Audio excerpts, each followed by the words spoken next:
नमस्कार, स्वागत है आपका। आप देख रहे हैं इंडिया बोल रहा है। मैं हूं आपके साथ विवेक शांडिल्य। पूरी दुनिया की नजर इस वक्त नई दिल्ली पर टिकी हुई है क्योंकि रूसी राष्ट्रपति पुतिन दिल्ली के दौरे पर आने वाले हैं और भारत Su-57 की खरीद को मंजूरी दे सकता है। मुकाबला F-35 से है तो अमेरिका को एक बार फिर से मिर्ची लगनी तय है क्योंकि जो कंपनी Su-57 5th जनरेशन का फाइटर जेट बनाती है, उस कंपनी ने ऐलान किया है कि वो भारत में भारतीय कंपनियों के साथ मिलकर इस Su-57 को तैयार करने के लिए राजी है, यहां तक कि टेक्नोलॉजी ट्रांसफर के लिए भी राजी है।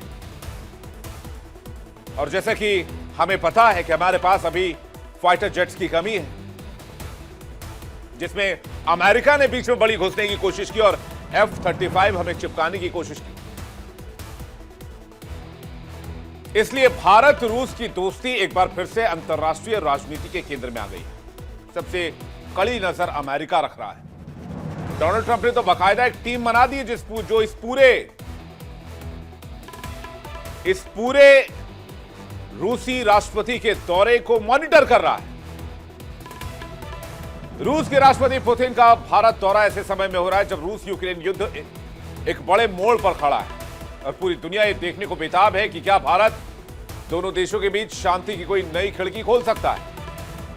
भारत आज वो ताकत है जो मॉस्को और कीव दोनों से बात करता है और यही भूमिका अमेरिका, यूरोप और नेटो को बेचैन भी कर रही है। उधर चीन और पाकिस्तान की चिंता भी बढ़ी है क्योंकि भारत रूस की बढ़ती रक्षा साझेदारी एशिया के शक्ति संतुलन को नया आधार दे रही, डायनामिक बना रही। पुतिन का यह दौरा सिर्फ कूटनीति का नहीं बल्कि कूटनीति का भी होगा।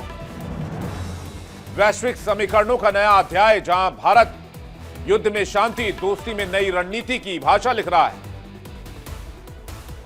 वहीं दूसरी तरफ रूस के साथ मिलकर भारत सामरिक शक्ति को बढ़ाने के लिए भी नए इतिहास लिखने की तैयारी कर रहा है। साउथ वर्सेस वेस्ट की आज इसी पावर बैलेंस को लेकर करेंगे बड़ी डिबेट। दुनिया भर से मेहमान हमारे साथ जुड़ेंगे। दिल्ली इस वक्त दुनिया की निगाहों का केंद्र है। रूस के राष्ट्रपति व्लादिमीर पुतिन भारत के दौरे पर आ रहे हैं और यह दौरा सिर्फ कूटनीति का हिस्सा नहीं बल्कि एक भू राजनीतिक मोड़ माना जा रहा है क्योंकि भारत रूस की दोस्ती किसी से छिपी नहीं है। लेकिन इस बार दुनिया की जिज्ञासा कहीं ज्यादा है। क्या मोदी पुतिन की यह मुलाकात रूस यूक्रेन युद्ध में किसी शांति समझौते की नई शुरुआत बन सकती है? क्या भारत की सामरिक शक्ति पहले से कई गुना बढ़ सकती है?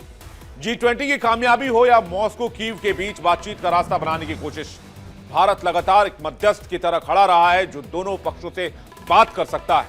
और यही वजह है कि पुतिन का भारत आना सिर्फ एक द्विपक्षीय दौरा नहीं बल्कि वैश्विक कूटनीति का एक बड़ा संकेत है। यह दौरा अहम क्यों है, इसे समझने की कोशिश करते हैं। रक्षा सहयोग में नई रफ्तार के तौर पर इसे देखा जा रहा है। भारत और रूस की रक्षा साझेदारी दशकों पुरानी है और इस दौर में नई डिफेंस डील पर चर्चा तय मानी जा रही है। ऊर्जा और व्यापार में नई साझेदारी की बात कही जा रही है। रूस भारत का सबसे बड़ा तेल सप्लायर बन चुका है। दौरे में ऊर्जा कॉरिडोर से लेकर भुगतान प्रणाली, यानी कि दोनों देश अपनी ही करेंसी में व्यापार करेंगे, ये निर्णायक फैसले लिए जा सकते हैं तब जबकि अमेरिका का प्रेशर बहुत ज्यादा है, भारत के ऊपर दबाव बहुत ज्यादा है कि रूस से तेल खरीदना हम बंद कर दें। यहां तक कि कई प्रेस कॉन्फ्रेंस में डोनाल्ड ट्रंप ने यहां तक दावा कर दिया कि प्रधानमंत्री ने उनको फोन करके कहा है कि वो रूस से तेल खरीदना कम कर रहे हैं। और इस बीच पुतिन का भारत दौरा 23वें द्विपक्षीय शिखर सम्मेलन में, भारत रूस शिखर सम्मेलन में। लेकिन इन सब के आगे एक और चीज है जिस पर पूरी दुनिया की नजर है, रूस यूक्रेन युद्ध और शांति की उम्मीद। दुनिया का सवाल यही है कि क्या भारत इस बार कोई नई भूमिका में नजर आएगा? बदलती जियोपॉलिटिकल परिस्थितियां, चीन के बढ़ते दखल और अमेरिका रूस तनाव और पश्चिमी दुनिया की नई रणनीति, इन सब के बीच भारत का वैश्विक संतुलन जियो पॉलिटिक्स में भारत के प्रभाव को तेजी से मजबूत कर रहा है। लेकिन इसका क्या अमेरिका के संबंधों पर असर होगा? अमेरिका खुलकर भारत रूस समीकरण पर चिंता जाहिर कर चुका है और वाशिंगटन की बेचैनी और भी बढ़ेगी क्योंकि दौरा ऐसे समय में हो रहा है जब भारत कई रणनीतिक मोर्चों पर निर्णायक भूमिका निभा रहा है। लेकिन इस बीच भारत रूस डिफेंस डील की भी बहुत चर्चा, इस पर सबसे कड़ी नजर अमेरिका रख रहा है। नए सिस्टम खरीदने पर बातचीत, S-400 एयर डिफेंस सिस्टम की नई खेप पर बातचीत, संयुक्त रक्षा उत्पादन जिसमें Su-57 को बनाने को लेकर भी बातचीत, Su-57 स्टेल्थ फाइटर जेट पर टेक्नोलॉजी ट्रांसफर की बातचीत, इंजन, एवियोनिक्स और मिसाइल सिस्टम पर जॉइंट डेवलपमेंट पर काम किया जाएगा, क्योंकि भारत अब सिर्फ खरीदार नहीं बनकर रहना चाहता, वो को प्रोड्यूसर बनना चाहता है, अपने डिफेंस की जिम्मेदारी खुद लेना चाहता है, आत्मनिर्भर होना चाहता है, जिसकी दिशा में पिछले 4 सालों में बहुत तेजी से काम हुआ है और इसमें रूस मदद करने को तैयार है, जबकि अमेरिका F-35 के साथ पहली पंक्ति में खड़ा था कि वो भारत को F-35 बेचे। रूस के गेम चेंजर जो हथियार है उसमें सबसे पहला नाम S-400 एयर डिफेंस सिस्टम का है, जिसके लिए हमें कई मिसाइलें चाहिए और S-400 की कुछ और यूनिट्स चाहिए। मिसाइलों में लंबी दूरी और जो कम दूरी की मिसाइलें, दोनों रेंज की मिसाइलें हमें चाहिए। Su-57 स्टेल्थ फाइटर जेट हमें चाहिए। 5th जनरेशन का फाइटर जेट अभी हमारे पास नहीं है और ये जरूरी है हमारे लिए, क्योंकि आसपास में जिस तरह से पाकिस्तान ने और जिस तरह से चाइना ने भारत के खिलाफ मोर्चेबंदी की हुई है और चाइना जिस तकनीक से, जिस तेजी से, जिस रफ्तार से आगे बढ़ रहा है, आज की तारीख में Su-57 हमारी जरूरत है। दोनों हथियार रूस की सैन्य शक्ति की पहचान है और भारत के लिए रणनीतिक गेम चेंजर साबित हो सकती है। Su-57 कितना खतरनाक है इस पर भी एक नजर डाल लीजिए। 5वीं पीढ़ी का फाइटर जेट है, रडार पर लगभग अदृश्य है, स्टेल्थ डिजाइन है, टीवीसी टेक्निक से लैस है जो इसे बेहद फुर्तीला बनाती है, सुपर क्रूज, बिना आफ्ट बर्नर की रफ्तार, डॉग फाइट में घातक और लीथल माना जाता है, लंबी दूरी से प्रहार की क्षमता है। भारत के पास इस जेट की टेक्नोलॉजी तक पहुंच बनी तो एशिया की शक्ति संतुलन पर सीधा असर होगा और रूस दिलचस्पी दिखा रहा है। रूस की कंपनी जो Su-57 बनाती है, जरा फुल स्क्रीन देखिए Su-57 की इस फाइटर जेट की, उसने भारत को यह प्रॉमिस किया है कि अगर भारत इस फाइटर जेट में दिलचस्पी दिखाता है तो इसे भारत में बनाने से लेकर, इसके प्रोडक्शन से लेकर, इसके टेक्नोलॉजी ट्रांसफर से लेकर हर एक चीज पर वो बातचीत करने के लिए तैयार है, को प्रोडक्शन के लिए भी तैयार है। ये है Su-57 जो अपनी स्क्रीन पर इस वक्त आप देख रहे हैं। इसका लोहा पूरी दुनिया मानती है, जब आसमान में उड़ता है तो दुश्मनों के दिल में वाइब्रेशन पैदा कर देता है। इसके बाद बातचीत होती है भारत का जो सुरक्षा कवच है, जो रूस से हमने लिया है, S-400 defence system, long range missile defence system है, 72 राउंड की जबरदस्त फायर पावर है, एडवांस रडार है जो F-35 तक को डिटेक्ट करके लॉक कर सकता है। 400 किलोमीटर की रेंज में कोई भी मिसाइल या फाइटर जेट हो, S-400 ढूंढ निकालता है। 40,000 फीट की ऊंचाई तक निशाना बना सकता है। ट्रक पर इसे आसानी से कहीं भी ले आकर फिट किया जा सकता है। मूव करना आसान है, नष्ट करना करीब करीब असंभव है, क्योंकि इसे एक्सपोज करना पड़ता है, जो कि कैपेबिलिटी बहुत सारे देशों के पास नहीं। इसे दुनिया के सबसे प्रभावी एयर डिफेंस सिस्टम में गिना जाता है। भारत के पास इनकी नई खेप आने से रक्षा कवच और मजबूत होगा और यही बात पड़ोस में पड़ोसियों को परेशान कर रही है, खासकर 2 देशों को, चीन और पाकिस्तान को। यूरोप और एशिया में भारत और रूस की नजदीकी अगर देखें तो चीन की रणनीति को कमजोर करती है। भारत के बढ़ते प्रभाव को इससे रोकना मुश्किल हो जाता है। एंटी इंडिया नैरेटिव जो पाकिस्तान चलाता है वो भी कमजोर पड़ता है। S-400 और Su-57 जैसी तकनीक भारत के हाथ लगना, जिससे चीन की टेंशन बढ़ती है। पाकिस्तान के प्रोस्पेक्ट से देखें तो भारत की ताकत बढ़ने से जाहिर है पाकिस्तान असहज होगा, पाकिस्तान को दिक्कतें आएंगी, पाकिस्तान को प्रॉब्लम होगी। भारत रूस रक्षा सहयोग के असंतुलन का डर पाकिस्तान को सता रहा है, खास करके ग्लोबल साउथ में। क्षेत्रीय गठजोड़ में भी उसे दिक्कत महसूस हो सकती है। पाकिस्तान की रणनीतिक असुरक्षा और गहरी हो जाएगी, भारत का रक्षा कवच अजेय हो जाएगा। तो कुल मिलाकर पुतिन का भारत दौरा सिर्फ 2 देशों की मुलाकात नहीं है, 2 नेताओं की मुलाकात नहीं है, बल्कि दुनिया के शक्ति समीकरण में एक बड़ा अध्याय जोड़ने जा रहा है। चाहे वो वॉर के पॉइंट ऑफ व्यू से हो, चाहे वो पीस के पॉइंट ऑफ व्यू से हो, चाहे वो एनर्जी पॉइंट ऑफ व्यू से हो, चाहे वो द्विपक्षीय साझेदारी पॉइंट ऑफ व्यू से हो, चाहे वो भारत रूस की दोस्ती के पॉइंट ऑफ व्यू से हो। हर मोर्चे पर मुलाकात आने वाले दशकों की दिशा तय कर सकती है। इसलिए पूरी दुनिया की नजर दिल्ली पर टिकी हुई है, क्योंकि यहां होने वाली बातचीत सिर्फ मॉस्को और दिल्ली को प्रभावित नहीं करेगी, बल्कि वॉशिंगटन, बीजिंग, पूरे यूरोप, साउथ को प्रभावित करने वाली है, क्योंकि भारत अब वैश्विक राजनीति का दर्शक नहीं, केंद्र बिंदु बन चुका है। बातचीत करने के लिए मेहमानों का एक बड़ा पैनल हमारे साथ जुड़ रहा है। कर्नल संजीव मलिक, भू राजनीतिक विशेषज्ञ, थोड़ी देर में हमारे साथ होंगे। रक्षा विशेषज्ञ भी है, बहुत स्वागत है। कर्नल JS सोडी हमारे साथ जुड़ रहे हैं, विदेश मामलों की जानकार, रक्षा विशेषज्ञ, बहुत स्वागत है आपका। पूर्णिमा नाथ हमारे साथ जुड़ रही है, नेता रिपब्लिकन पार्टी अमेरिका से लाइव इस वक्त, बहुत बहुत स्वागत है मैम आपका। डॉक्टर मोनिका बी सूद हमारे साथ जुड़े हैं, विदेश मामलों की जानकार, बहुत स्वागत है आपका।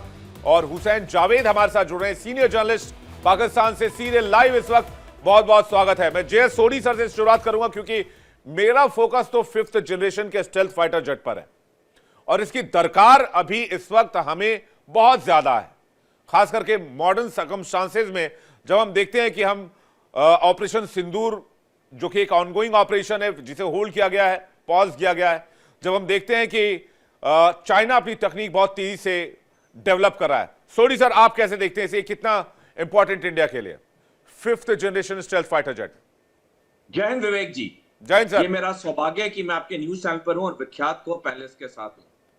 इसी साल 17 मार्च को जनरल उपेंद्र द्विवेदी, जो कि भारतीय थल सेना के सेना अध्यक्ष हैं, उन्होंने बयान दिया कि 2 फ्रंट वॉर भारत पे पॉसिबिलिटी नहीं, रियलिटी है, यानी काल्पनिक नहीं, वास्तविकता है।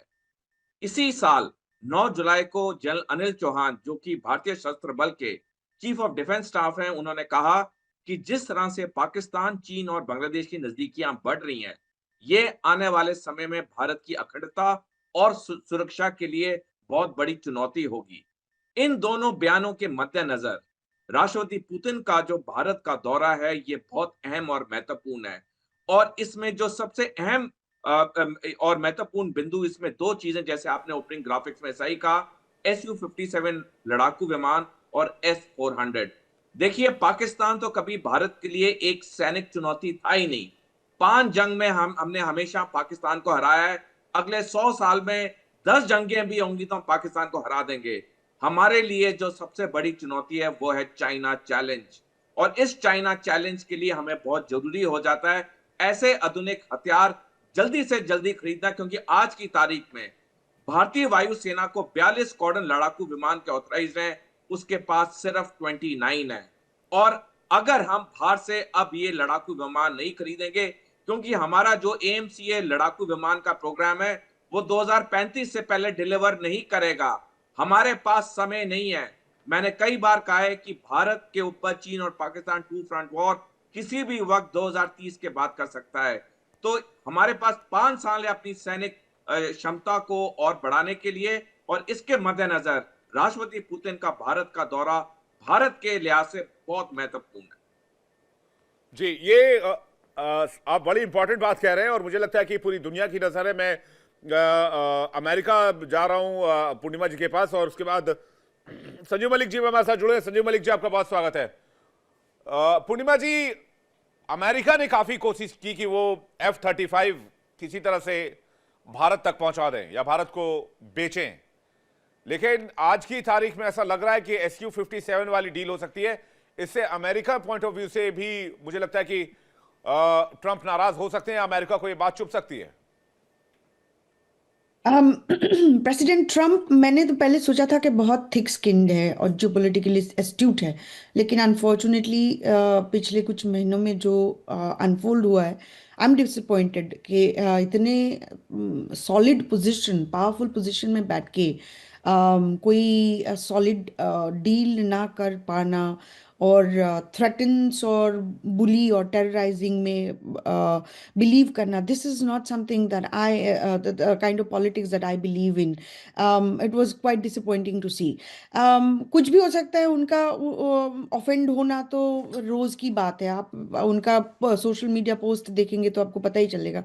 It's absolutely fascinating what we are actually witnessing, unfortunately so for America as well. लेकिन मैं आपको एक बात बताऊं, ये वेस्टर्न जो डील था, जो एक प्रॉक्सी वॉर का गैम्बल खेले थे रशिया को ब्रेक करने के लिए, even after cold war, using Ukraine, it backfired gloriously, I must say. Russia को क्या हुआ, उनका पुतिन का विजिबिलिटी बढ़ा, उनका एक्चुअली रेटिंग पॉपुलैरिटी ज़्यादा बढ़ा बढ़ है, गया बिल्कुल। और Russia rose this rebuilt and rerouted, उनका जीडीपी बढ़ा है। उनको अभी इंडिया में आना, इंडिया के साथ डील करना, और इंडिया को अमेरिका ब्रेक ना करना in terms of Russian oil, this is all going to backfire. We are in multipolar world. US अभी क्या कर रहा है, एक बैकडोर बिजनेस डील करेंगे रशिया के साथ, because we don't have an option, and we have to understand that. But politically there is a lot of pressure as well. This is a bipartisan war, by the way. This was supported by both GOP as well as the Democrat politicians in Washington. And today, and जो loss हुआ है, जो defeat हुआ है, जो shameless defeat हमारी हुई है, कोई उसको accept करने की तैयारी ready नहीं है. This is obviously they are not ready to accept this defeat. So unfortunately क्या होने वाला है कि अभी प्रेसिडेंट ट्रम्प के पास एक बेहतरीन अपॉर्चुनिटी है, अगर वो कर सकता है, रशिया के साथ डील कट करेंगे और यूक्रेन की रिसोर्स को हड़प करेंगे। And that's exactly what was the goal in the beginning, to begin with, to Ukraine की जो रिसोर्सेस है, हमारी कांग्रेसमैन जी रिच मैकॉर्मिक हो अटलांटा की, और या मारिया सलाजार हो फ्लोरिडा की, they have clearly said Ukraine की रिसोर्सेज जो है अमेरिका की 7 पीढ़ियों को खिलाएंगे बैठे बैठे। वहाँ पे ट्रिलियंस ऑफ डॉलर्स की बिजनेस है, ट्रिलियंस ऑफ डॉलर्स की वर्क है, वहाँ के मैसिव रिसोर्सेज को हड़पना है। So this is exactly what America is going to do, regardless what has happened to Ukraine. Ukraine is finished, उसका कुछ नहीं बचा रहेगा। और जिलेंस्की पैसा बनाया, लंदन में बैठेंगे और उनके प्राइवेट प्रॉपर्टी में बैठेंगे, बार बार यूरोप को उकसाने की नहीं, कोशिश काफी करेंगे, बयान लेकिन अमेरिका से आया, डोनाल्ड ट्रंप ने काफी बयान दिया, काफी टीज करने की कोशिश की, काफी सैंक्शंस लगाए, इवन इंडिया पर तो 50% का टैरिफ भी लगा दिया। मुझे लगता है अब पलटवार की बारी है कि अब इधर से मोदी और पुतिन जब मिलेंगे तो अब इधर से क्या डील होता है, तो वो एक तरह का रिएक्शन माना जाएगा, एक प्रतिक्रिया मानी जाएगी। मलिक साहब हमारे साथ और मोनिका जी है। मलिक साहब से एक रिएक्शन जल्दी से, फिर मोनिका जी और जावेद जी आपके पास आ रहा हूं। मलिक साहब, SU-57 की डील कितनी पक्की आपको लग रही है कि ये होने के चांसेस हैं, और कितना रिक्वायरमेंट अभी हमारे लिए, तो सोडी साहब इस पर बता भी रहे थे थोड़ी देर पहले। विवेक जी नमस्कार, सभी पैनलिस्ट को मेरा नमस्कार। SU-57 एक ऐसी फैंटास्टिक मशीनरी है जिसका बेसिकली हम देख रहे हैं हमारी रिक्वायरमेंट आज की डेट में है। बात यह आती है कि जब आप कंपैरिजन करते हैं F-35 का SU-57 का, देखिए F-35 एक ऐसी मशीनरी है कि जो कि कई मायनों में बेहतर मानी जाती है SU-57 से, खासकर उसकी the integration of the stealth sensor, उसकी बात होती है। लेकिन बात होती है कि जब आपको डील करते हैं इसको ओवरऑल आपकी सूटेबिलिटी के सिनेरियो से देखा जाता है। भारत की रिक्वायरमेंट, जैसे कि सोडी साहब ने बताया, भारत की रिक्वायरमेंट है। हमारे पास जेट्स इस टाइम वो कम हो गए हैं कि जितनी हमारी रिक्वायरमेंट है, क्योंकि मैं दो फ्रंट वार जो एक्सटर्नल फोर्सेस के, टू फ्रंट वार पे हमें रहना ही रहना है, हमेशा से रहने हैं। SU-57 की डील डिस्कस होगी। ये हो सकता है कि इस पे फॉर्मल डिक्लेरेशन यहां भी ना हो, ये बाद में हो, क्योंकि हमें अमेरिकन एंगल को भी थोड़ा बैलेंस रखना पड़ेगा। क्योंकि अल्टीमेटली जो इंटरनेशनल सिनेरियो है, आपको देखते हुए आप थोड़ा सा हो सकता है इसको टाला जाए, डील को टाला जाए, लेकिन इसको डील पे जिसको कहते हैं मोहर, इंटरनल मोहर, वो लग जाएगी। मुझे कारण ये है कि दूसरा SU-57 एक ऐसी मशीनरी है जो हमको बहुत एयर सिक्योरिटी बहुत अच्छी तरह से देता है। दूसरा हमारे बजट के अंदर ये फिट होता है। ये हमारा तो एक वो भी है ना, हमारा एक हिस्ट्री है, हमारे पायलट्स जी यूज्ड टू हैं रशियन मशीनरी के लिए, चाहे जी जी वो जी मिग 29 की बात हो, इससे पहले मिग 21 की बात हो, इसके बाद SU-30 की बात हो। विवेक जी, इस पे एक मैं आपको एक जस्ट मेंशन करता हूं। एक पहले एक मैगजीन आती थी, साप्ताहिक हिंदुस्तान, उसमें मैंने जब स्टूडेंट था एक बहुत अच्छा उस पे एक राइटअप मैंने पढ़ा, और उसका टाइटल ये हुआ करता कि लड़ते नहीं विमान, लड़ते हैं जवान। तो ये हमारे जो पायलट्स हैं उनकी एक्सपर्टीज का लेवल देख लीजिए, उनकी जितनी रिगरस ट्रेनिंग होती है उसका देखा जाए वर्ल्ड में सानी नहीं है। हालांकि हर देश अपने पायलट्स को पूरी तरह से काबिल बनाने की कोशिश करता है, पर हमारे पायलट्स का देखिए, जितने भी ऑपरेशंस हुए हमारे पायलट्स की एक अमर कहानियां हैं, उन्होंने उनके हीरोइक्स हम सबके सामने है। और जो SU-57 है, इसके साथ साथ S-400, मैं एक कदम और जाऊंगा। देखिए, भारत के जो आत्मनिर्भर भारत है, मेक इन इंडिया है, उसके लिए SU-57, S-400, इवन S-500 पे मुझे लगता है बात जरूर होगी। क्योंकि हमको S-500, देखिए हमारी रिक्वायरमेंट क्या आ गई है। S-400 को हमने टेस्ट कर लिया, देख लिया, वो हमारे उसमें फिट बैठता है और हो सकता है हम उसके एक्सटेंशन में जाएं। S-500 के लिए हमारी एक बहुत रिक्वायरमेंट है, हमको नियर स्पेस डोमिनेंस चाहिए। नियर स्पेस डोमिनेंस में जब आप देख रहे हैं कि चाइना के कितने स्पाई जो सैटेलाइट्स हैं हमारे लोअर ऑर्बिट में इस टाइम चक्कर काट रहे हैं। जो चाइना ने पूरा पूरा लाइव जो फीड दिया था, लाइव डेटा जो इंफॉर्मेशन दिया था पाकिस्तान को सिंदूर के घर, ये बिकॉज ऑफ दो स्पेस सैटेलाइट। फॉर एग्जांपल जैसे याओ गांव का एक सैटेलाइट है उनका, जो कि बहुत ही इस बारे में इंडिया की स्पेसिफिक है, और इंडिया की स्पेसिफिक वो जो डेटा कलेक्शन है, डेटा कोलेशन है, वो पाकिस्तान को प्रोवाइड कराता है। तो हमको नियर स्पेस डोमिनेंस जरूर चाहिए। दूसरा चैलेंज आता है कि हमारा जो नियर स्पेस में जो बहुत बात हो रही है, हाइपरसोनिक किलर हमें चाहिए। हाइपरसोनिक किलर के लिए हमें S-500 पे जाना ही जाना पड़ेगा। तो मुझे लगता है कि इस चीज के लिए दूसरा एंटी सैटेलाइट कैपेबिलिटी और दूसरा स्टेल्थ किलर फाइटर हमको जरूर चाहिए। इन सब चीजों को देखते हुए मेरा अपना अनुमान ये है कि S-500 पे भी बात होगी। एक इंपॉर्टेंट मुद्दा आपने उठाया कि अमेरिका की वजह से हो सकता है डील थोड़ी हम डिले कर दें। मोनिका जी, क्या आपको भी ऐसा ही लगता है? देखिए, ऐसा पॉसिबल हो सकता है कि डील डिले कर सकते हैं, पर बात तो हर तरीके से हर जगह पे S-400 पे भी होगी, Su-57 पे भी होगी, क्योंकि 5th जनरेशन फाइटर जेट्स तो हमें चाहिए ही। यहाँ मैं थोड़ा सा आपको एक्सप्लेन करती हूँ कि शायद कुछ ही लोगों को पता होगा यहाँ पर कि इस समय जो इंडिया अपना डिफेंस का और अपना वेपन्स और आर्टिलरी या जो भी हमारे डिफेंस का सामान है वो इंपोर्ट कर रहा है, जिसका एनुअल परचेज है 40 से 41 हजार करोड़ के बीच में। पर जो हम एक्सपोर्ट कर रहे हैं इस समय, इंक्लूडिंग यूएस को एक्सपोर्ट कर रहे हैं, जो वो हम करीबन 21 से 22 हजार करोड़ का एक्सपोर्ट कर रहे हैं। अगर हम ये डील करते हैं, जैसे कि पुतिन आ रहे हैं और वो कह रहे हैं कि भी हम इस पे बात करेंगे, और उसके बाद ये इस पे बात होगी, और उसके बाद कोलैबोरेशन की बात हो रही है, टेक्नोलॉजी ट्रांसफ़र की बात हो रही है, दोनों जगह पे साथ मिलके काम करने की बात हो रही है, इंडिया में मैन्युफैक्चरिंग की बात हो रही है। तो आप सोचिए कि इससे इकोनॉमिकली हमारे देश को कितना फ़ायदा होगा। मैं समझती हूँ कि आने वाले 2 से 3 सालों में डिफेंस के मामले में भारत आत्मनिर्भर होगा, बल्कि 40 हजार करोड़ का जो हम इंपोर्ट कर रहे हैं उसके बजाय हम बल्कि 50-60 हजार का एक्सपोर्ट करना स्टार्ट कर देंगे। ये इकोनॉमिक बात हो गई। अब अगर मैं जियोपॉलिटिकली बात करूं तो जो रशिया है वो स्टालिन से लेके पुतिन तक इंडिया का दोस्त रहा है हमेशा, चाहे हमारे जितने मर्जी प्रधानमंत्री आए हों।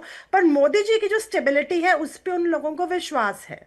और मोदी जी एक, जैसे कि ट्रम्प तो खुद बोल बोल के सेल्फ अपने आप को पोर्ट्रे कर रहे थे कि भी मेरे को एक पीस मैन बनना है, I am going to generate peace in 2 countries. तो वैसे मोदी जी ने बहुत ही एक अच्छा उदाहरण दिया था कि ये जो दौर है वो युद्ध का दौर नहीं है। This era is not the era of war this time.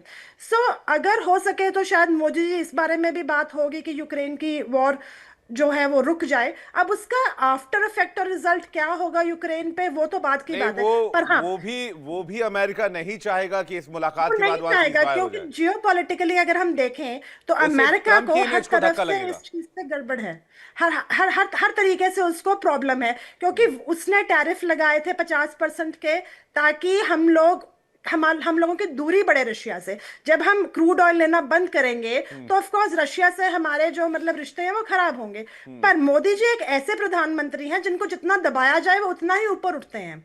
तो उन्होंने उस चीज को कट करके ये बोला कि भी हम लोग एक अपने एशिया में अपने ही जो है करेंसी है उसमें ही डील करेंगे। उसमें डील करने से क्या होगा कि यूएस डॉलर का उसके ऊपर कोई होल्ड नहीं रहेगा। जब हम अपनी करेंसी में डील करेंगे तो हमारा जीडीपी भी बढ़ेगा, हमारा इकोनॉमी भी और ऊपर आ जाएगा, और हम टेक्निकली टेक्नोलॉजिकली भी बहुत ऊपर आ जाएंगे, और बाकी सब देशों से जो चाइना के लिए खतरा इस है। डिफेंस डील पर स्पेशली पाकिस्तान की बहुत नजर होगी। अभी ब्रह्मोस को हमने देखा था कि ब्रह्मोस का जब एक्शन हुआ था तो पाकिस्तान के कई रनवेज और कई हैंगर्स तबाह हुए थे, एयरफोर्स को काफी नुकसान उठाना पड़ा था।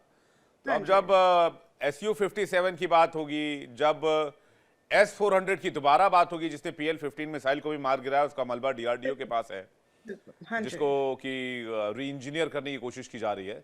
तो हुसैन जावेद जी, ये तो एक नाइटमेयर जैसा होगा पुतिन का ये दौरा। हालांकि ये एक वार्षिक शिखर सम्मेलन है जो हर साल होता है। पिछले 2-3 सालों से इसलिए नहीं हो पाया क्योंकि रशिया यूक्रेन वॉर था, लेकिन हर साल ये शिखर सम्मेलन लास्ट में 2021 में हुआ था।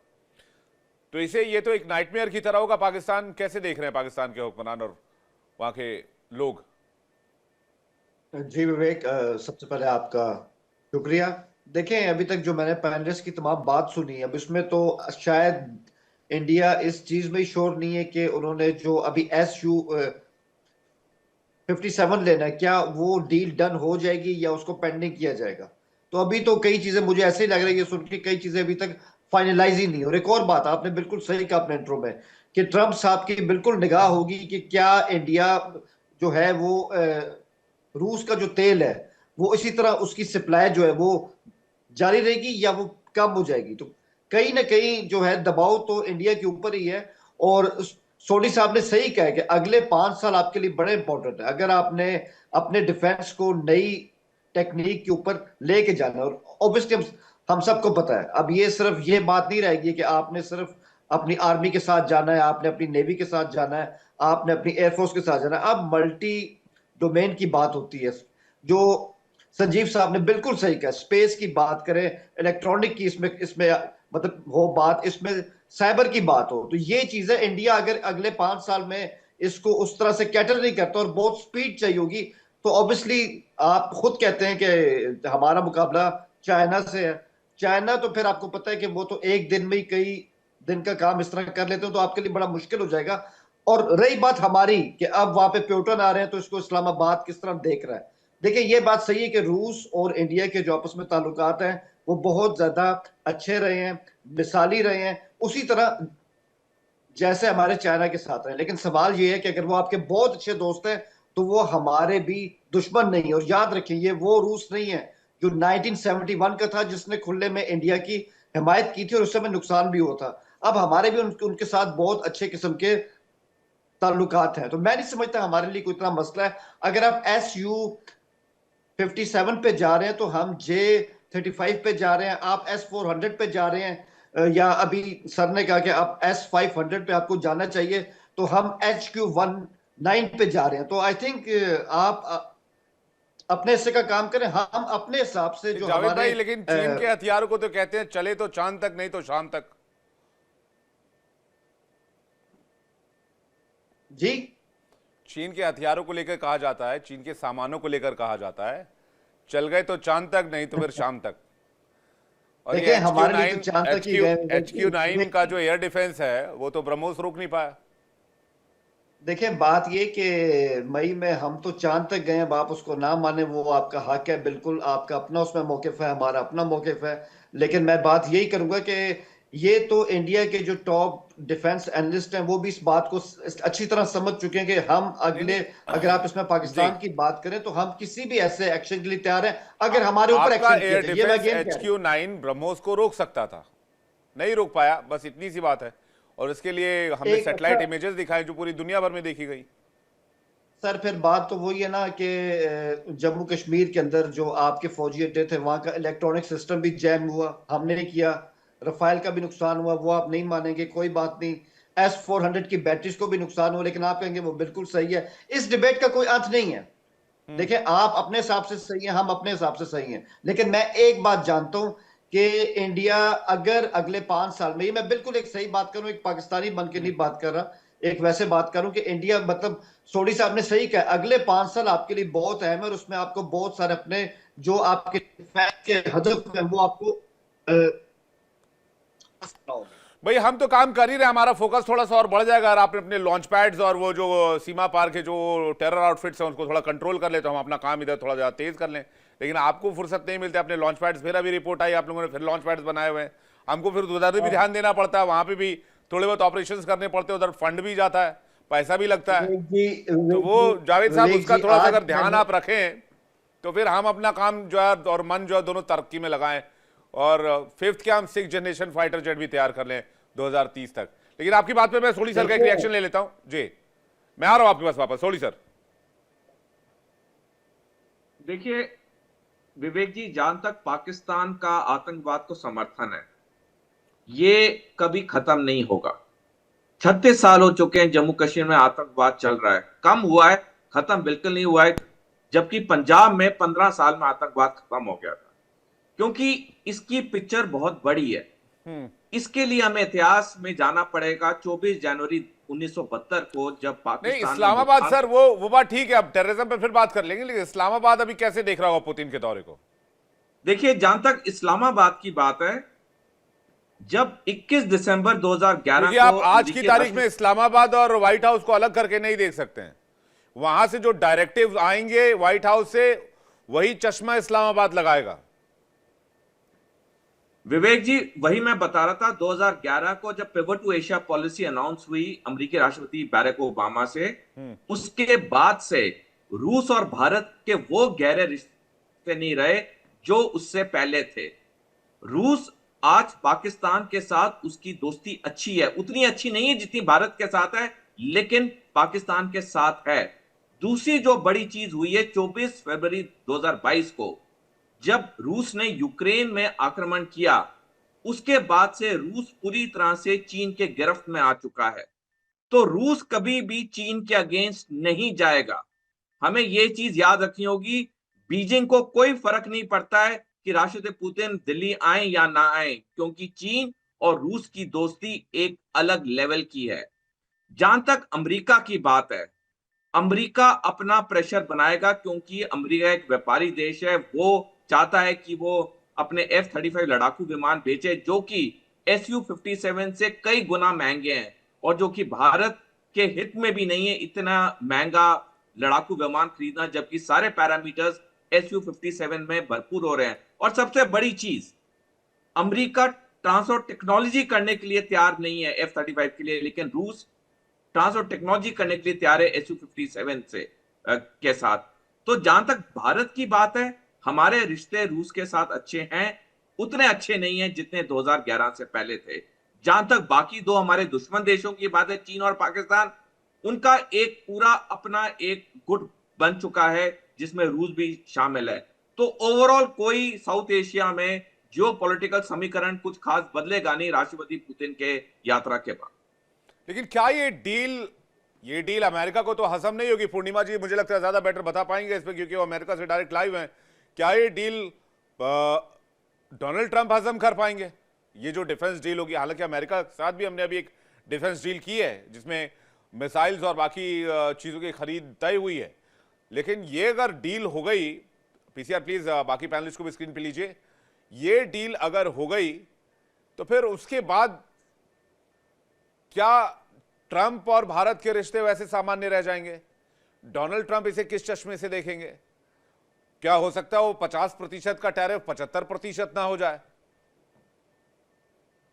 देखिए, प्रेसिडेंट ट्रम्प की और 3 साल समय है। अमेरिका और यूनाइटेड इंडिया की जो रिलेशनशिप जो 25 ईयर्स से बन रहा है, वो मेरे ख्याल से फिर से पिकअप होने वाला है। ऑब्वियसली पॉलिटिकल चेंजेस होने वाली है, मिड टर्म इलेक्शन आने वाली है। There is a massive fear in the Republican party that हम ऑलरेडी जो मिड टर्म इलेक्शन आने वाली 2026 में, we are going to lose the house regardless of whatever happens in the 2026 election, midterm election, और 2028 में जो इलेक्शन होने वाली है, अगर होगा, तो मेरे ख्याल से the relationship between India and US is going to continue to grow. जैसे हमारे जैसे लोग जो है, हम जो प्रमोट करते हैं India US relationship, that's going to pick up first of all. Second of all, आप एक बात सोचिए, जो वेस्टर्न माइंडसेट है is completely different from Indian mindset.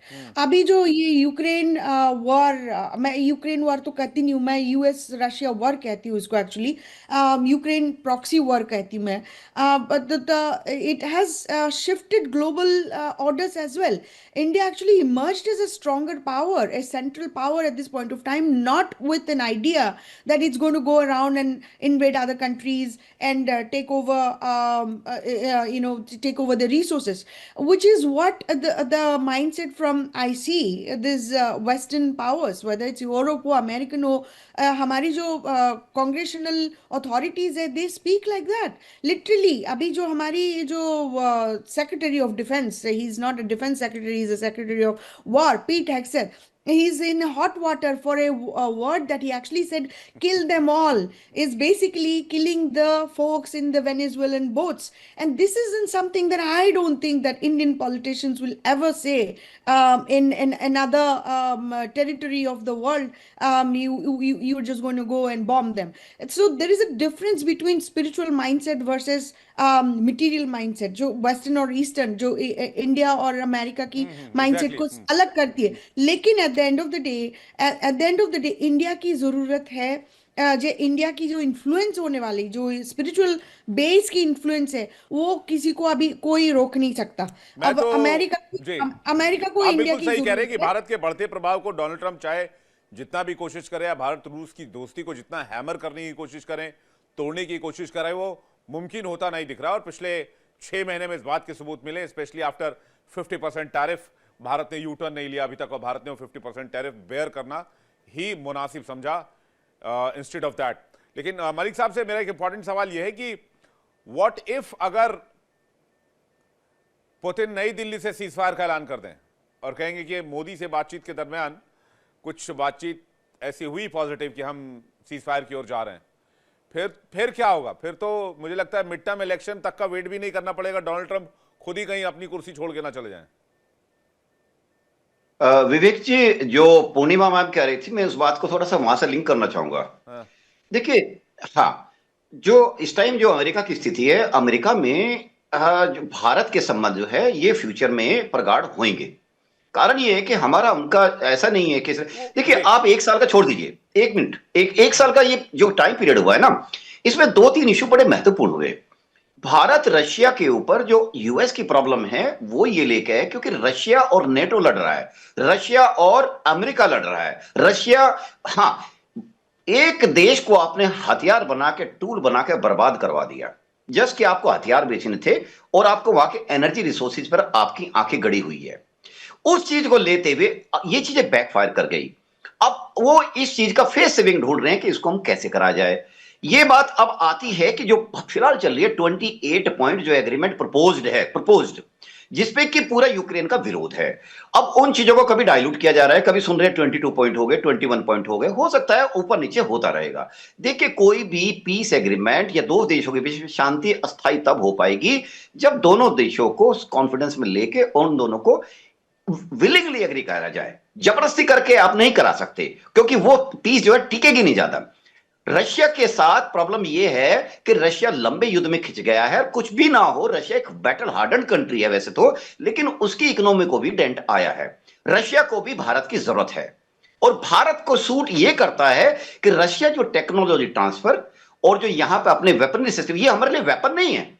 57 Su-57 या S-400 हमारे लिए मात्र पावर ये वेपन नहीं है, ये हमारी मेक इन इंडिया आत्मनिर्भर भारत की तरफ एक बहुत बड़ा कदम होगा। दूसरा, आप कह रहे हैं हमारी पूरी ट्रेंड मैन पावर जो मिलिट्री की है, एयरफोर्स की है, ये रशियन इक्विपमेंट पर वेल ट्रेंड है, तो हमारे लिए ये बहुत आइडियली सूट करता है। अब इसी चीज को मैं ले जाता हूं थोड़ा यूएस की तरफ।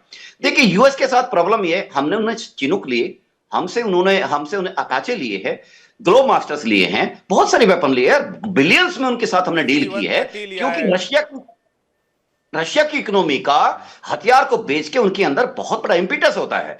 लेकिन प्रॉब्लम ये आ रहा है कि F-35 जब हमको देते हैं, हम कहते हैं कि वो कहते हैं हम आपको कोड नहीं देंगे, मिसाइल्स हमारे हिसाब से फायर करोगे, मिसाइल जो दोगे वो ही फायर करेंगे, ये हमको सूट नहीं करेगा। आज ही देखिए, हमने ब्रह्मोस फायर किया है सुबह सुबह 800 किलोमीटर को जो करते हुए, तो ये सब चीजें हम अपने हिसाब से इंटीग्रेट करना चाहिए अपने सिस्टम में। ये प्रॉब्लम हमको रफाल के अंदर भी आई थी जब हमने उसे सोर्स कोड मांगा था, और हमको बड़ी दिक्कत आई क्योंकि हम अपने हिसाब से अपनी कुछ वेपनरी उसके साथ इंटीग्रेट नहीं कर पाए। सॉफ्टवेयर का जमाना है, बिना सॉफ्टवेयर, बिना सोर्स कोड के, बिना उसके इंटीग्रेशन के आप इफेक्टिव नहीं कर पाए। अगर न्यू दिल्ली से पुतिन कोई पीस डील दे देते हैं, तो अगर जी, कोई पीस डील दे दी कि भाई आपके लिए ये डील है, अगर आप एक्सेप्ट करते हैं तो उसका ऐलान भारत से हो रहा है, और आप एक्सेप्ट करते हैं तो हम सीज फायर के लिए तैयार हैं, देन व्हाइट हाउस क्या करेगा? देन डोनाल्ड ट्रंप क्या करेंगे? मेरे लिए सवाल है। बिल्कुल सर, आप बोल लीजिए, फिर मैं मोनिका जी के पास जा रहा हूं और हुसैन जावेद जी के पास जा रहा हूं। जल्दी मैं अपनी बात को खत्म करता हूं। देखिए, अगर पुतिन साहब, पहली बात मुझे लगता है, जितनी मेरी अंडरस्टैंडिंग है, मेरी अंडरस्टैंडिंग ये कहती है कि यहां पे चीजें सेटल हो जाएंगी। इसका डिक्लेरेशन कब होगा, ये टाइमिंग के हिसाब से दोनों नेता या दोनों देश अपने प्रायोरिटी के हिसाब से डिसाइड करेंगे या डिक्लेयर करेंगे।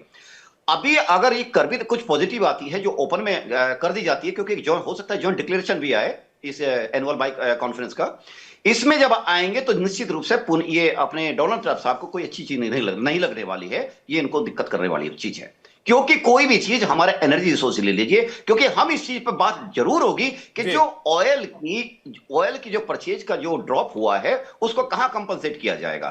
क्योंकि भारत और रूस के बीच में, क्योंकि सबसे एक और चीज देखिए ना, इसमें जो बार बार मुद्दा ब्रिक्स आता है, ब्रिक्स को डोनाल्ड ट्रंप की चिढ़ क्यों है? उनकी चिढ़ ये है कि देखिए, भारत डॉलर के खिलाफ क्रूसेड को मैं वही कह रहा हूं, और ये जो डिफेंस डील होगी वो भी आईएनआर में होगी, इंडियन नेशनल रूपी में होगी। एग्जैक्टली, ये रूबल और रुपये में होगी। हाँ, ये वो रूबल ये रुपये डिफेंस में डील, होगी, इसके लिए जो डॉलर कि पर डेढ़ डिपेंड नहीं डॉलर रहना के पड़ेगा। ऊपर। जी जी, ये असर आएगा। ये एक इंपॉर्टेंट एक चीज जो मैं बार बार सवाल पूछा था, मैं पूर्णिमा जी 1 सेकंड दीजिएगा, जल्दी से मोनिका जी सवाल ले लो, फिर मैं आ रहा हूं आपके पास। मैं ये पूछना चाह रहा था कि अभी तक तो यूएस ने डेंट किया या ट्रंप ने डेंट किया, चलिए डोनाल्ड ट्रंप और टीम की ही मान लेते हैं, उनकी टीम में जो भी पीटर हेग्स हैं या फिर स्टीव विटकॉफ हैं या फिर जो भी लोग हैं। अगर इधर से वो जो पीस डील की बात मैं कह रहा हूं कि यूक्रेन के लिए कोई पीस डील ऑफर कर देते हैं पुतिन नई दिल्ली से, तो ये तो 100 सुनार की एक लोहार वाली बात हो जाएगी। फिर पुतिन के लिए उनका इमेज सेव करना बड़ा चैलेंज हो जाएगा, व्हाइट हाउस के लिए इमेज सेव करना बड़ा चैलेंज वाली बात हो जाएगी। हाँ जी, तो सही कह रहे हैं आप कि वैसे देखिए, जैसे अभी मलिक जी ने कहा कि ऐसा होगा नहीं कि वो इंडिया में बैठ के शायद ये अनाउंस करें, जो कि मुझे ऐसा लग रहा है। पर हाँ, कुछ डील हो सकती है ऐसी, किसी ऐसा स्वाभाविक है कि इस चीज़ के ऊपर चर्चा होगी, और हो सकता है कि कोई पीस ट्रीटी के ऊपर कुछ ऐसा बातचीत हो। ये भी हो सकता है कि अनाउंस भी कर दिया जाए कुछ, कि हम आने वाले कुछ समय में ऐसी पीस ट्रीटी करेंगे, या कुछ हम ऐसे सीज फायर करेंगे, कुछ ऐसा हो सकता है जिसमें मतलब ये किया जा सकता है। पर ऐसा नहीं है कि एकदम से अचानक से सब कुछ होगा। देखिए, दोनों प्रधानमंत्री बहुत मैच्योर्ड हैं, दोनों ही देश बहुत मतलब एक जैसा सोचते हैं, इसलिए इस चीज पे बहुत अच्छे से बात करके और दोनों देशों को साथ में रख के ही कुछ पीस की बात हो नहीं, पाएगी। लेकिन जिस तरह से ये जो डेंट करने की कोशिश की गई इंडिया रशिया रिलेशनशिप को, उसमें तो एक पलटवार का मौका तो है ना, एक कूटनीतिक जो है वो आप लीप हासिल कर सकते हैं, और इससे बड़ा कूटनीतिक कोई जवाब नहीं हो सकता। चलिए यही कह दें कि हम 19 प्रस्तावों वाले डील पर, क्योंकि अभी तक रशिया का रिप्लाई नहीं आया है डोनाल्ड ट्रंप के भी मैं आपको इसमें पीस कुछ डील बोलना पर। चाहूंगी। मैं आपको इसमें कुछ बोलना चाहूंगी, जो डेंट है ये तो और भी बहुत चीजों से भर सकता है। जैसे कि अब देखिए कि जो हमारे 7 से 70% जो हमारे डिफेंस का हार्डवेयर है वो रशियन ओरिजिन का है। अब चाइना का फैक्टर अगर हम देखें तो इसमें इंडिया का कॉन्फ्लिक्ट चाइना से है, पर रशिया का भी वो दोस्त है। पर इनको एक ट्रायंगल बैलेंस करना आता है। ये तीनों देशों को, रशिया, इंडिया और चाइना को, एक ट्रायंगल को बैलेंस करना आता है, बिकॉज ये बहुत मेच्योर्डली पूरे वर्ल्ड में जियोपॉलिटिकली प्ले कर रहे हैं हर चीज को। तो जो रशिया है, देखिए वो ऑयल का सबसे बड़ा सप्लायर 2022 से, सबको पता है। बाकी रशिया को इंडिया की जरूरत है और इंडिया को रशिया की जरूरत है, अपने अपने को दोनों को अपनी चीजें पूरी करने के लिए। नई दिल्ली से अगर अमेरिका के पीस डील पर रिएक्शन भी पुतिन ने दे दिया तो ये गेम बहुत मजेदार हो जाएगा। ये फिर इससे आगे मैं आपको बता दी हूँ कि जैसे हम बोल रहे हैं कि इन्वेस्टमेंट करेंगे यहाँ पर, और जैसे कि यहाँ पर एनर्जी ट्रांसफर, टेक्नोलॉजी ट्रांसफर करेंगे, तो जरूरी नहीं है कि रूपी रूबल में भी हो, ये बार्टर सिस्टम में भी हो सकता है। जैसे कि इंजीनियरिंग गुड्स हो गई, हमारी फार्मास्यूटिकल्स हो गई, एग्रीकल्चर एंड फूड एक्सपोर्ट्स हो गए, मेडिकल टेक्नोलॉजी हो गई, फिर आईटी और डिजिटल सर्विसेज हो गए, या फिर हमारे स्किल्ड आईटी और इंडियन प्रोफेशनल्स जो हैं वो भी रशिया में जाके सेटल हो सकते हैं या उनका काम कर सकते हैं। पूर्णिमा जी कुछ कहना चाह रही, जल्दी से इसी सवाल पर हुसैन जावेद जी आपके पास आ रहा हूं। सर ने थोड़ी देर पहले बोल रहे थे कि India is going against US dollar. That's not how I actually see it. America की एक एजेंडा रहा है कि किसी को भी जिसको भी एनिमी घोषणा कर दिया उसके ऊपर सैंक्शन लगा दिया। इंडिया के ऊपर कितना सैंक्शन लगाया, रशिया के ऊपर कितना सैंक्शन लगाया। इंडिया की जो अभी कंपनीज है, ऑयल कंपनीज है, एनर्जी कंपनीज है, उनके ऊपर भी सैंक्शन लगी हुई है। अभी जो डील साइन होगी रशिया के साथ, आप डायरेक्टली बिजनेस नहीं कर पाओगे। वो बातचीत भी रशिया के साथ होने वाली है, how are you going to do the business? But at the same time this is obviously it's not against United States dollar, which is what American politicians are trying to say, communicate यही कर रहे हैं को Russia का business आप fund कर रहे हो बाय बाइंग रशियन ऑयल। तो आप क्या कर रहे थे जब आप उनसे रिसोर्स खरीद रहे थे, और यूरोप क्या कर रहा था जब यूरोप रिसोर्स खरीद रहा था? तो the idea is just India is against other countries is something that the narrative जो अमेरिका बिल्ड किया है, this is something that you have to actually counter at this point of time. This is the right time to Europe वाले तो ऐसा पागल बनाते हैं, अगर रशिया से गैस लेना बंद कर दे तो आधा यूरोप ऐसे ही जम जाएगा। जी सर, फिर बोलते हैं कि इंडिया ऑयल लेकर रशिया को वॉर फंड कर रहा है। This is exactly where the कमाल mindset का comes from. नैरेटिव The खेलते हैं Western mindset versus लगता है Eastern mindset. आईएसआई से ट्रेनिंग लिया इन लोगों ने एक नैरेटिव चलाने के मामले में। हुसैन जावेद जी वैसे बेटर बता पाएंगे। जी, इन्फ्लुएंस तो पूरा होता कर ही है ना दीजिए, सर, हाँ हाँ इन्फ्लुएंस तो होता ही है ना सर। बिल्कुल, हाँ। रशिया भी इन्फ्लुएंस हुआ होगा इंडिया की जो स्पिरिचुअल फाउंडेशन है उससे। आप गोरो जी। कीना कालो की वो मिठुन चक्रवर्ती के गाने सुन लो, रशिया में इतना पॉपुलर हुआ था। अभी टिकटॉक खुल लो और मिठुन चक्रवर्ती का वही गाना चलता रहता है। Russian actually women men they actually sing this song, and it's absolutely fascinating. So this is not just through ruble versus rupees, or it's not versus India की सिनेमा वहां पे जाएंगे और स्किल्ड इमिग्रेंट्स वहां पे जाएंगे। अमेरिका ने जो इंडियंस के साथ जो कर रहे हैं ना, अभी H1B के लिए और हिंदूज के लिए जो कर रहे हैं, अगेंस्ट जो कर रहे हैं, अब even Canadian prime minister is saying that I am going to give you visa, come over here. So what I am going to say is that the mindset of the western mindset, the European mindset जो America में अभी चलता है, mindset है। बिल्कुल सही, आपने एक वर्ड में डिफाइन किया। मैं हुसैन जावेद जी की बात you have to counter. बिल्कुल जल्दी से हुसैन जावेद जी से एक सवाल ले लूं कि भाई अगर न्यू दिल्ली से कोई पीस डील पर सहमति आती है